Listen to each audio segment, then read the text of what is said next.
Hai guys, kembali lagi dengan saya Mami alias Mama Ica. Oke guys, kali ini saya lagi potong kangkung. Sambil bercerita sama potong kangkung. Kali ini saya akan bercerita tentang pengalaman mistis yang terjadi di saya punya rumah Wena. Jadi di kita punya rumah Wena ini kita baru pindah waktu itu tahun 2007 sekitar 2007 atau 2008 lah, itu saya kelas 6 SD. Kita pindah ke saya punya rumah yang di Wena ini. Kita dulunya sebelumnya kita tinggal di pos 7 di Sentani. Kemudian kita sekeluarga pindah karena kita punya gereja di Wena kan. Jadi daripada kita pulang balik jauh dari Wena ke Sentani, jadi kita memutuskan untuk pindah ke Wena. Nah, lanjut di rumah Wena ini kami tinggal. Kemudian saya punya mama dan saya punya bapak ini, mereka meninggal tahun 2009. Itu kita sudah tinggal di rumah Wena. Tahun 2009 itu mereka berdua meninggal di tahun yang sama. Saya punya bapak meninggal bulan Juni, saya punya mama meninggal bulan Desember. Selama kita tinggal itu tidak ada gangguan atau tidak ada kejadian-kejadian aneh yang terjadi ya. Sampai ketika saya SMA atau saya sudah mulai masuk kuliah, setelah saya menikah dan punya anak, baru kejadian-kejadian aneh yang itu mulai terjadi dan mengganggu, kesannya seperti mengganggu. Jadi di sini saya akan cerita kejadian pertama yang kita alami dulu ya. Kejadian pertama itu kejadian pertama itu dialami oleh saya punya kakak ipar. Jadi saya punya kakak ipar ini, saya punya kakak laki-laki yang tugas di Serui sekarang, kakak Chris, dia punya istri. Dulu mereka masih pacaran. Itu kejadian pertama ini waktu saya SMA kelas 2 tahun 2014. Nah, pada saat itu mereka masih pacaran kan. Jadi kakak perempuan ini, kakak Maya, dia memutuskan untuk menginap di rumah kami, di rumah Wena. Jadi pada malam hari itu saya dan saya punya kakak perempuan, kakak Celia, kami berdua tidur di kamar depan, dan kakak laki-laki saya ini dengan kakak Maya, kakak Chris dan kakak Maya, mereka berdua tidur di depan televisi di ruang tengah. Nah, pada saat lagi tidur, malam-malam nih lagi tidur, saya punya kakak Maya ini, dia kan, mereka berdua kan lagi tidur terus posisinya tuh kayak tidur terlentang. Kemudian dia rasa itu kayak di depannya dia berhadapan, kayak ada sosok yang sedang berdiri menatap dia sedang tidur. Sosok itu berdiri, kemudian menonton dia lagi tidur gitu, kayak berdiri terus lihat ke bawah gitu. Dan itu cukup lama. Kemudian tapi saya punya kakak Maya itu udah kayak nggak terlalu pikirkan ya, dia mungkin cuma apa gitu, bayangan atau apa. Pagi-paginya baru dia cerita sama kita, sama kami bertiga, saya punya kakak Celia sama punya kakak Chris. Tadi malam saya tidur, kayak ada yang berdiri gitu merhatikan saya lagi tidur, perempuan. Nah, saya punya kakak Chris kan, dia orangnya kayak macam tidak mau pusing gitu, biarin aja. Yang saya punya kakak Chris bilang, oh itu mungkin saya punya mama datang karena kok orang baru, jadi saya punya mama datang untuk kayak mau ngucapin say hi gitu, welcome, sudah datang di rumah kami. Oke. Jadi itu kejadian pertama tahun 2014.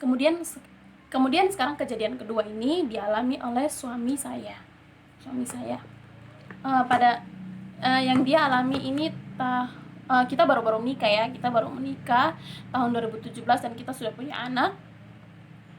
Karena baru menikah, jadi dia memutuskan untuk tinggal dengan saya, tidur dengan saya di rumah Waina, tinggal dengan saya di kami punya rumah Waina. Karena dia juga baru datang, jadi alami juga seperti gitu. Pada malam hari itu saya dengan dia bertengkar, kemudian saya memutuskan untuk tidak mau tidur dengan dia, kita pisah ranjang gitu. Biasalah kalau orang baku marah begitu. Saya memutuskan untuk tidur di kamar depan. Saya punya kakak punya kamar, kakak Celia. Saya tidur dengan dia, dengan saya punya anak juga, kita berdua tidur di kamar depan. Kemudian saya punya suami ini, dia tidur di ruang televisi, di ruang tengah. Kemudian pada saat dia tidur, dia kan tidur kan kayak buka-buka mata sedikit begini. Itu dia lihat ada bayangan hitam di ruang tamu, di dekat jendela paling pojok. Jadi ini kan ruang tamu, ini ada kayak pintu gitu, kayak lorong gitu. Kemudian ini ruang televisi. Jadi dia tidur di dasar sambil menghadap ke televisi. Di ujung pojok kaca di ruang tamu ada yang berdiri, perempuan, bayangan hitam gitu. Intip dia sedang tidur, berdiri aja di ujung jendela gitu. Lihat dia tidur, terus sambil tertawa cekikikan gitu, kayak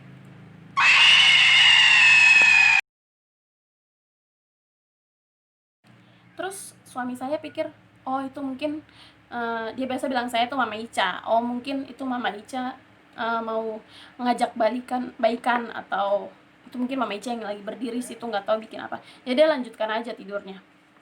Pas besok pagi dia cerita sama saya, dia bilang, kok ngapain kok berdiri malam-malam gitu di ujung jendela situ di ruang tamu, tertawa lihat-lihat sah. Aku pikir saya mau baikan kah sama kok, dibilang saya kayak gitu. Terus saya jadi kaget, saya heran, saya bilang, itu bukan saya kok, saya tidak berdiri situ tadi malam kok. Tadi malam saya tidur aja, saya tidak keluar dari kamar. Kalau itu bukan saya, terus itu siapa? Jadi begitu, perempuan di ujung jendela di ruang tamu. Itu kejadian kedua. Minta maaf ya kalau saya ceritanya agak cepat. Terus sekarang kejadian yang ketiga ini, setelah kejadian yang pertama itu sama kejadian yang kedua, kita kayak tidak terlalu pikir ya, biarin aja. Macam tidak terlalu pikir juga itu mungkin hanya apakah saya dengan kakak perempuan kita, karena kita doi sendiri belum mengalaminya, jadi kita berdua masih biarin. Kemudian kejadian yang ketiga ini saya yang alami. Saya alami waktu itu suami saya kan main bola di luar, dia berangkat keluar kota. Kemudian saya dengan saya punya anak, kami berdua tinggal sendiri di rumah. Karena waktu itu kakak saya perempuan ini, kakak Celia, dia sedang dinas malam, dia kerja di rumah sakit, dia bidan, dia dinas malam. Jadi saya dengan anak saya sendiri tinggal di rumah. Nah, karena pada waktu malam itu sedang hujan deras, kemudian disertai angin yang kencang juga. Jadi karena dingin, jadi saya memutuskan untuk tidak pakai kipas. Biasanya di kita punya rumah tuh panas sekali, jadi kita pakai kipas. Tapi malam hari ini tuh hujan deras, kemudian disertai angin, jadi dingin sekali, saya tidak memutuskan untuk pakai kipas. Kemudian kami berdua tidur, karena saya orangnya penakut. Jadi kalau saya tidur saya kasih menyala lampu. Kita berdua tidur di kamar depan. Kemudian pas lagi tidur, itu saya tidak kasih menyala kipas, saya tidur pakai selimut. Sekitar jam-jam 1 atau jam-jam setengah 2 gitu, saya kaget bangun. Karena saya tipe orang yang tidur tuh kalau ada bunyi sedikit atau orang pegang saya sedikit, saya langsung buka mata, saya cepat bangun. Jam-jam 1 atau jam-jam setengah 2 saya kaget bangun karena saya dengar bunyi kipas bunyi, dia menyala. Kita punya kipas ini, dia tidak terlalu besar, segini sedang aja. Dia kalau bunyi kan bunyinya tuh ribut, kipasnya bunyinya ribut. Saya kaget bangun, saya lihat kipasnya nyala. Kipasnya nyala, teman-teman. Dan kalian tahu, saya kaget bukan main. Saya langsung padam itu kipas, saya padam. Terus kita punya kipas itu gimana ya, kalian tahu tuh kipas yang sedang itu dia punya tombol itu kita harus pencet ke bawah sekali kalau mau kasih nyala dia. Terus kalau mau padam juga tekan ke bawah sekali. Yang saya padam, langsung pada saat itu saya tidak tidur sampai pagi jam 9. Saya punya kakak pulang dinas, saya tunggu dia pulang baru saya tidur. Saya langsung WA. Pada saat kejadian itu langsung saya WA saya punya kakak, WhatsApp saya punya kakak, saya bilang kipas angin menyala, padahal saya tidur, saya tidak kasih nyala, ini kenapa bisa begini. Ya saya punya kakak bilang, mungkin kau tidur baru kau punya tangan pegang gini kah, baru tekan gini kah. Saya tidak, kamu tahu saya punya kipas tuh dia tidak kayak begitu. Tidak mungkin juga saya mau tidur sama tekan gini, tidak mungkin kan, kipas menyala. Langsung saya tunggu saya punya kakak pulang baru saya tidur. Itu kejadian yang ketiga dan saya yang alaminya, saya yang diganggu. Saya heran sekali. Setelah kejadian itu saya sudah mulai rada-rada takut. Jadi saya sudah mulai ambil kesimpulan bahwa berarti di rumah sini mungkin ada penghuninya, ada penunggu, karena rumah itu sudah terlalu lama kosong. Saya punya karena pas sudah menikah dengan saya punya suami ini, kita bertiga itu dengan saya punya anak, kita tinggal di saya punya mertua punya rumah di Sentani. Kalau ada libur baru kita tinggal di rumah Wena. Dan saya punya kakak yang sendiri tinggal di rumah besar itu, dia tinggal sendiri. Terus dia sering dinas juga, makanya rumah jadi kelihatan, rumah jadi terkesan kebanyakan kosong. Sudah mungkin penghuni itu mereka masuk. Nah setelah kejadian yang saya alami itu, saya sudah mulai rada-rada takut, sudah mulai tahu ada penunggu di rumah. Kemudian kejadian yang keempat ini dialami oleh kakak saya itu, kakak Celia. Dia alami kejadiannya sama yang seperti yang saya alami. Pada malam hari itu saya dengan saya punya anak, kita tinggal di saya punya mertua punya rumah. Kita tidak tinggal di rumah Wena. Jadi saya punya kakak yang tinggal sendiri di rumah Wena. Malam-malam dia tidur. Dia kan orangnya kalau tidur kan tidak suka pakai kipas. Toh kita tahu saja orang-orang kesehatan dorang tidak suka yang pakai kipas gitu. Jadi dia kalau tidur dia tidak pernah pakai kipas. Jadi kipasnya tinggal aja gitu di samping kasur. Dia tidak pakai kipas malam hari itu. Kemudian dia tidur. Dia kaget bangun juga. Jam yang sama seperti saya, jam-jam sekitar jam-jam 2 gitu, dia kaget bangun. Kipas bunyi, kipas menyala. Sontak langsung dia kaget langsung dia langsung malam hari itu langsung dia WA saya. Dia bilang, dia bilang sama Mega, kau tahu kipas barusan menyala lagi, padahal saya tidak kasih menyala. Langsung saya bilang dia, itu toh betul toh apa yang saya bilang kok, kipas dia menyala sendiri. Terus saya bilang terus langsung saya WA dia, bilang, aduh saya takut nih, ini siapa yang bikin kayak begitu. Nah setelah itu saya punya kakak tuh dia orangnya tipe yang tidak penakut ya. Kalau kayak diganggu kamu apa kayak gitu, dia orangnya tidak penakut, dia biarin aja, dia lanjut tidur. Cuma dia hanya kasih tahu saya, betul yang kau bilang, kipas dia menyala sendiri, ini siapa yang kasih menyala. Coba kamu pikir, kamu malam-malam tidur baru kipas dia menyala sendiri, padahal kamu tidak kasih menyala sebelum kamu tidur. Siapa yang kasih menyala? Ya harus. Oke, itu kejadian keempat. Setelah kejadian-kejadian berikut membuat saya tambah takut untuk tinggal di rumah itu. Jadi saya kebanyakan untuk tinggal sama mertua per rumah. Setelah kejadian-kejadian begitu, ada beberapa kejadian juga yang sangat aneh-aneh dan sedikit ganjal, seperti macam kalau saya yang sendiri alami. Kalau macam saya ada bukan saya ya, ada saya punya kakak Chris juga, kadang kalau dia libur ke rumah dia juga alami seperti yang saya alami ini. Kita kalau duduk di ruang tengah, saya punya dapur itu kan kita paling belakang dapur. Kita selalu kasih mati lampu dapur kalau kita lagi beraktivitas malam-malam di rumah. lampu ruang tamu dengan lampu dapur dikasih padam. Jadi kita kalau lagi duduk menonton di ruang tengah atau ruang televisi itu kayak ada sosok tinggi besar yang lagi berdiri di dapur yang lagi memerhatikan kita.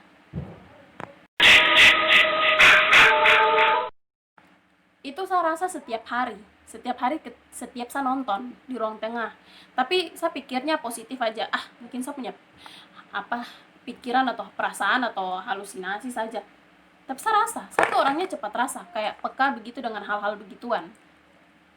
Di kamar mandi juga kadang juga kalau macam mandi begitu, terus kalau keramas kan merem gitu, kayak macam merasa kayak ada sosok di dalam kamar mandi itu lagi menemani kita, kayak sedang ada orang di dalam kamar mandi yang mandi dengan kita gitu. Makanya kalau keramas itu saya sering cepat-cepat langsung buka mata begitu, biar pedis-pedis, biar sudah karena saya tuh orangnya penakut. Jadi sudah. Kemudian pernah juga waktu itu saya punya kakak dinas siang, pulangnya malam jam 9 malam. Dia dinas siang jam 1. Saya punya anak juga, kita dua tinggal di rumah sendiri.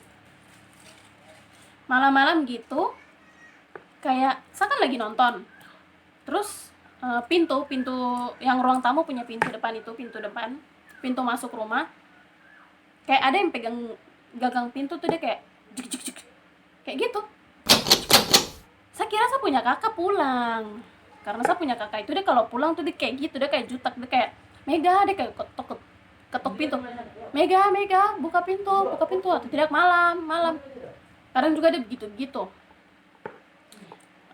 saya kira dia pulang karena bunyi jik jik jik, gagang pintunya bergerak toh. Ya, saya posisinya lagi nonton kayak gini, tiba-tiba bunyi kayak gitu, langsung saya lihat gagang pintunya kayak orang kayak gini-gini. Sontak langsung saya keluar. Saya bukan keluar, saya langsung saya tidak buka pintu ya, saya masih kunci. Untung pintunya tuh saya kunci. Pas saya ke depan pintu, saya buka horden gitu, saya lihat gini tidak ada orang.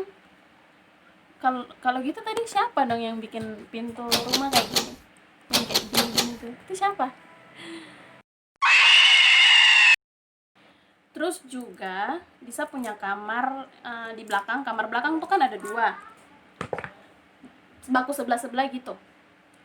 Bisa punya kamar yang di belakang itu pernah ada, saya punya teman dia tidur di kamar itu, dia nginap, kemudian dia tidur.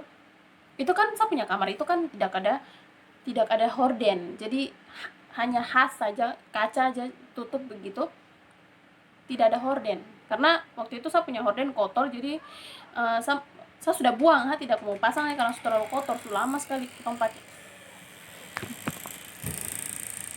Kamu tolong lihat pintu dia terbuka sendiri ya. Oke, jadi saya punya teman dia tidur di situ. Malam-malam dia tidur, dia rasa kayak ada yang berdiri di luar situ, di luar jendela itu, dia kayak rasa ada yang berdiri. Langsung dia kasih nyala lampu. Sudah, dia kayak rasa gitu aja, langsung dicerita sama saya. Saya tambah semakin takut lagi, teman-teman. Oke, lanjut kejadian yang keempat. Ini yang paling seram, paling langsung dia tunjukkan dia punya sosok ini.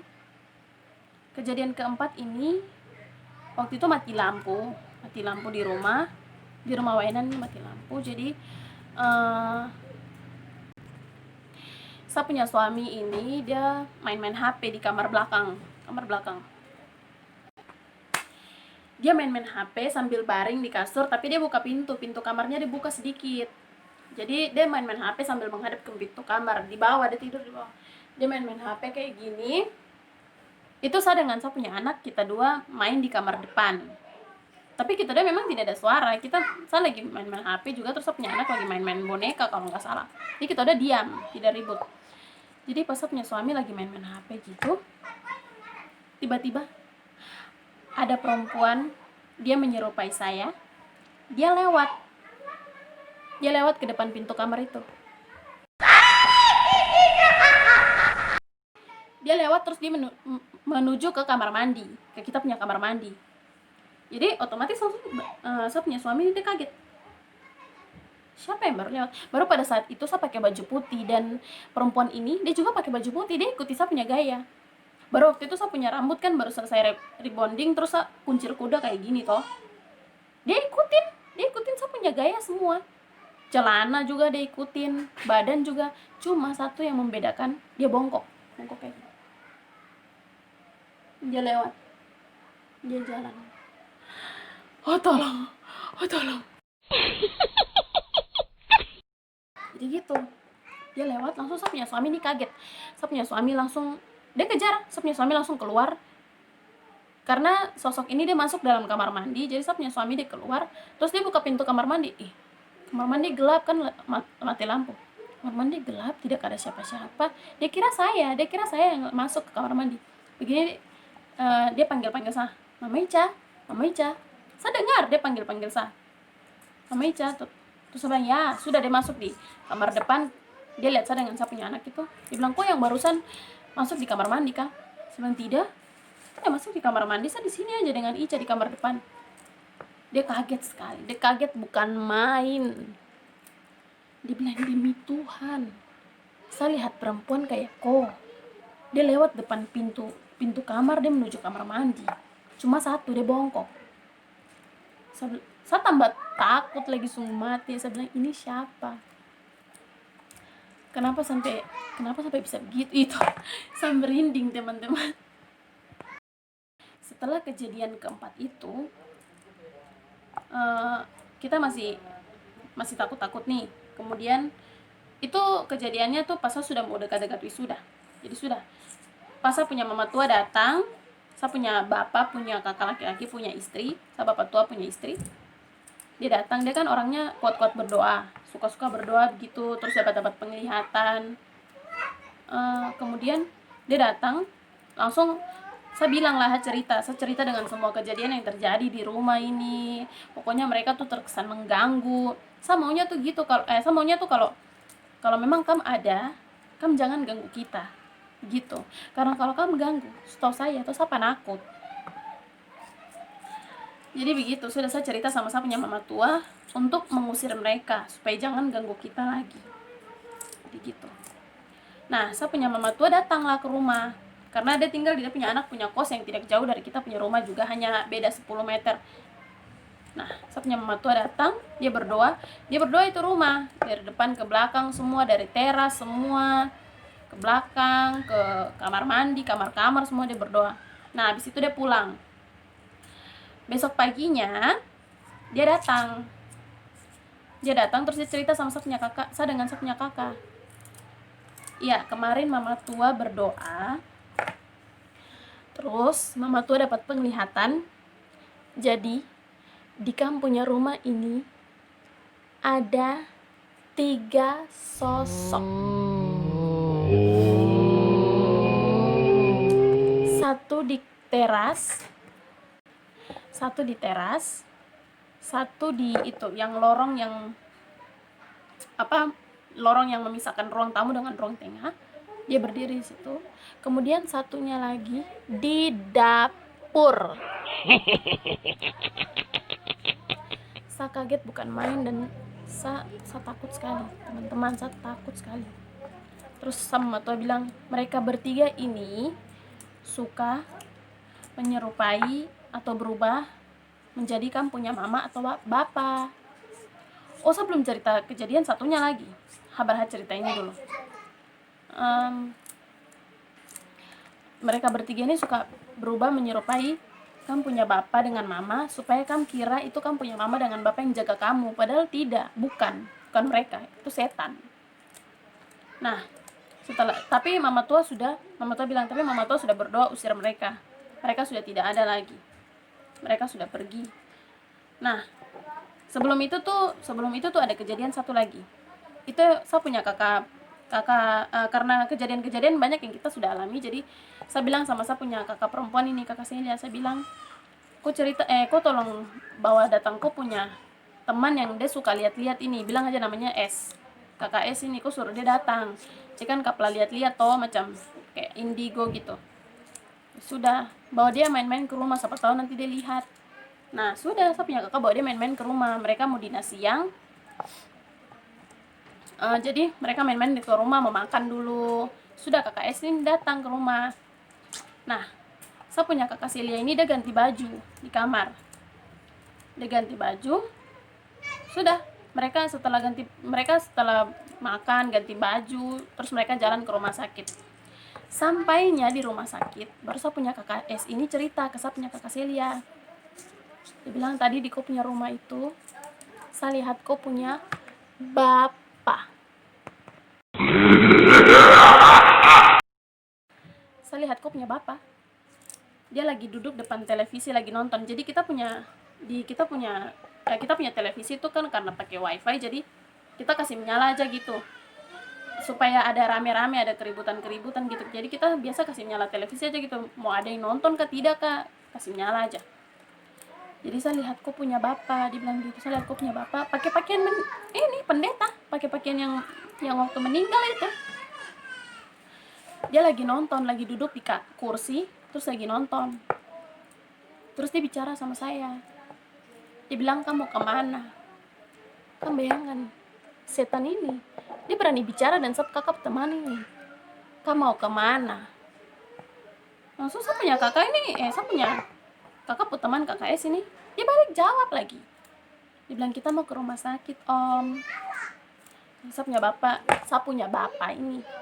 Dia bilang, oh iya sudah. Saya kakak cerita ke satu, saya langsung bilang, dalam nama Yesus sih. Setan itu dia berani sekali menyerupai bapak begitu. Tuh harap takut sampai. Saya bilang sama kakak gitu. Jadi sudah, itu langsung kita kasih tahu sama Tua, sudah sama Tua langsung berdoa. Usir. Nah puji Tuhan sampai sekarang sudah ada gangguan lagi, sudah ada kejadian-kejadian aneh lagi semenjak Mama Tua cerita itu. Terus sama Mama Tua bilang kalau sampai sekarang dong masih ganggu kam atau dong masih kembali lagi ke rumah situ ganggu kam, ada kejadian-kejadian aneh, kamu kasih tahu Mama Tua lagi supaya Mama Tua datang berdoa lagi. Karena bagaimana ya, rumah itu kan kebanyakan kosong toh, jadi dong senang untuk datang untuk tinggal di rumah situ. Jadi begitu teman-teman, pengalaman mistis yang saya alami di saya punya rumah sendiri. Kalau kamu jadi saya, kamu bagaimana? Bikin takut.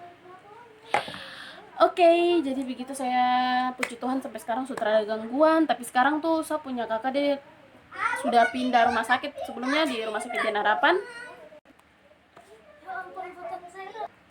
Jadi sekarang dia sudah pindah ke rumah sakit Dok 2. Terus rumah nih jadi kosong lagi, kembali jadi kosong lagi. Tertawa sudong kembali kah tidak, kata percaya saya sudah dapat usir, jadi dong minggat. Oke, itu saja cerita pengalaman mistis saya yang saya alami di rumah saya sendiri. Semoga kalian suka dengan videonya. Terima kasih.